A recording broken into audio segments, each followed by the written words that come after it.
today I'm going to be reacting to more Friendly Jordies. This time it's actually called Top 10 Reasons Australia is Awesome.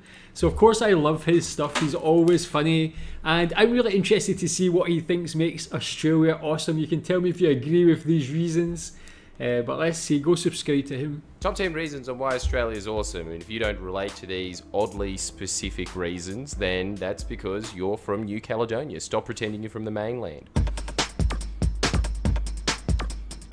Number 1, everyone here seems to think that the word cunt is a punctuation. Have you ever said the word cunt around a British person or an American? You feel like Mo Sislak walking past that extremely angry crowd at the Bachelor auction. Okay, I've just got to say quickly, man, maybe when he says British he means English, but in Scotland we are exactly the same. I'm sure we use that word more than Australians. Like, every person is a C, whether it's your friend, your family, say, oh, that C was walking down the street, blah, blah, blah. Like, it's always what we say, man. It's just part of our vocabulary. It's like very commonly. Why do we have to stand here? This is so humiliating. But here, everything's a cunt. Yeah, pass that cunt over, which means remote. I remember once driving around with my dad and him saying, yeah, some cunts live past the Bunnings there.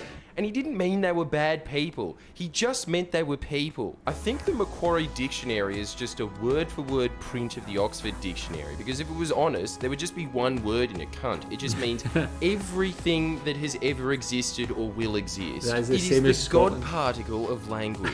Number 2, I'm pretty sure that this is a law in Australia. You have to have exactly one person in your circle of friends who never texts, always calls, and when you go, nah, I don't feel like talking at the moment, the next time he picks up, you know, 100% certain that he's going to say, oi, why don't you fucking answer your phone, you cunt. Number 3, I am almost certain the indigenous population was correct in assuming that science was wrong. It was actually the dream time that was here before planet Earth, because we all seem to be spiritually connected by this one experience, if you live in Australia, of going to KFC, seeing someone you have not spoken to since high school who is not wearing a shirt, is wearing really obnoxious sunglasses with a trucker hat on backwards, smashing a 3-piece feed next to a pretty ugly chick that seems to be very impressed by how much chicken he can smash. And you see him about to wave to you, and then you just drive over to Subway. Number 4.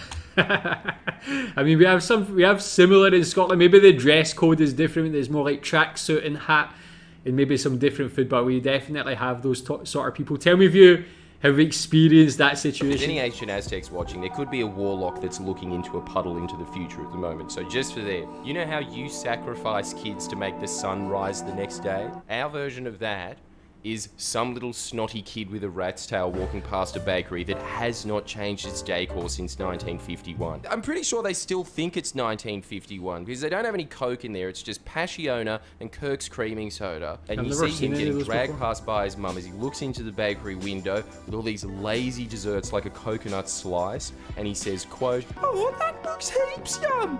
Mum, how yum does that look?" If that doesn't happen at least once a day somewhere on this continent, the sun will not rise tomorrow. Number 5 of what makes this country incredible to live in is really lazy backyards. Until I traveled overseas, I did not know it was possible to have a childhood without this specific piece of shit swing set that costs $199. That looks kind of fun for a kid, That man. $1 off 200 was the difference between every kid in Australia having one and 10 kids having one. And of course, this blue shell sand. Oh yeah, I recognise that too, Never man. had any sand in it, ever. It always had about 2 litres of brackish rainwater at the bottom Yeah. that just turned into this utopia for mosquito larvae.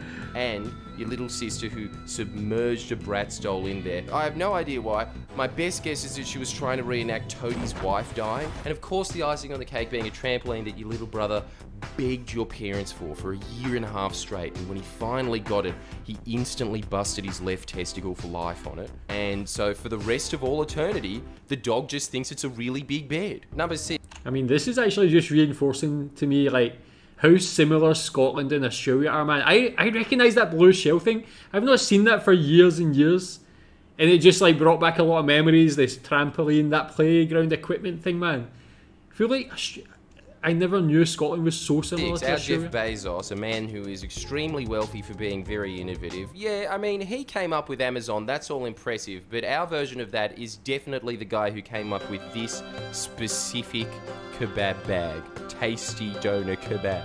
Huh? Every kebab shop in the country uses this bag, and if they don't, run. Number 7 of what makes this country awesome. Our Thanksgiving meal is when Dad decides that it's his turn to cook, and he always cooks Old El Paso 12-shell taco kits, and you sit there watching Channel 7 News assorting your tacos in sheer silence the entire dinner. No one says a single word. They all seem to be mesmerized by Mark Ferguson's extremely confident slant. Number 8, after the age of 45 as a man, you are done. You are officially off your perch. The only way you can possibly garner any social capital after the age of 45 in this country is if you're able to neck a beer in one gulp. If you're not able to do that, you instantly suck, and everybody around you goes like, he's probably a pedo. The only possible exception to that being, and this is a very distant plan B, but you have to get a pull-up bar, put it up in your shed, and when your son's playing GoldenEye with his friends, you have to come in, turn it off by the plug and say, stop playing GoldenEye and follow me to the shed, boys. Then force them to do pull-ups. When they can only do about 2, just go, nah, pathetic. Here's how it's done, boys. Crack out about 15. And while you're panting there and no one's saying nothing, just staring at you in awe as you sweat, you go, all right, go back to your fucking computer game. Number...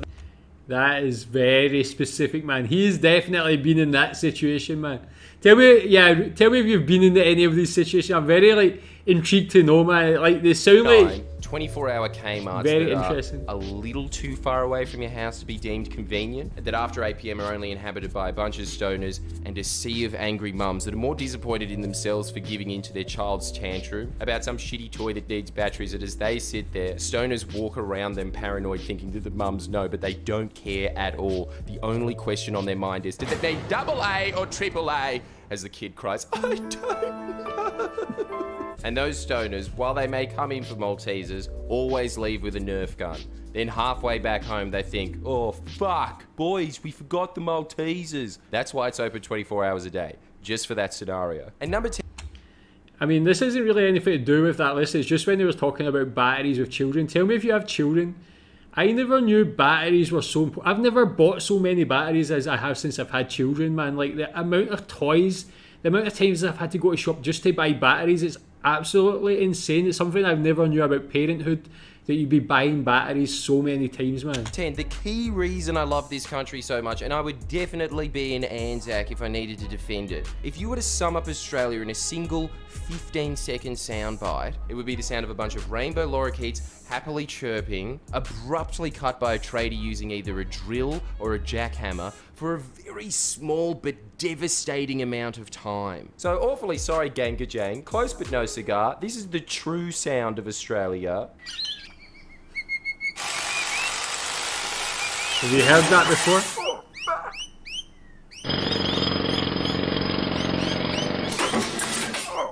I'm dead.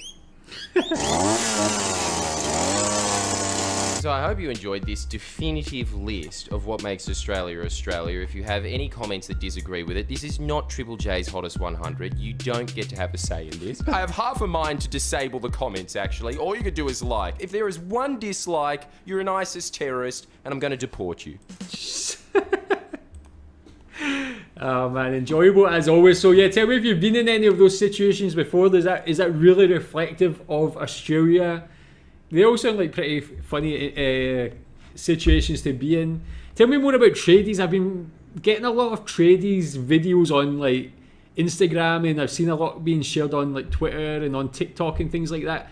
Should I do a reaction to Australian tradies, TikTok and Instagram? Tell me in the comments, but tell me what you think about this one also. Thanks.